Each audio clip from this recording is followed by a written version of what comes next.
என்னப்பா நான் ஒரு 30 வயசு இருக்குன்னு நினச்சா நீ 14 வயசில் இருக்கு, நீ ஸ்கூலுக்கு போகலையான்னு. இல்லைங்க அண்ணா நான் ஸ்கூலுக்கு போகிறது இல்லை அப்படின்னாரான்.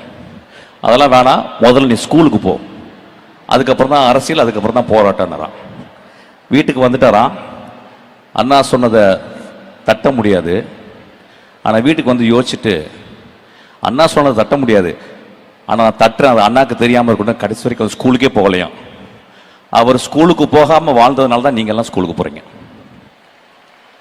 இதை மறக்கவே கூடாது. நாங்கள் படிச்சுக்கிட்டே இருக்கோம்.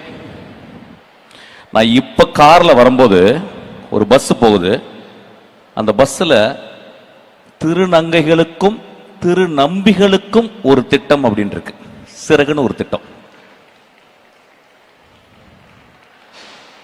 நாங்கள் 2 பேரும் அரசியலுக்கு அப்பாற்பட்டவங்க. ஆனால் அந்த குடும்பத்தில் தான் நாங்கள் எப்பயுமே இருக்கிறோம், எப்பயுமே கூட பழகிக்கிட்டே இருக்கோம். ரொம்ப ரொம்ப நீங்கள் எல்லாம் கொடுத்து வச்சவங்க.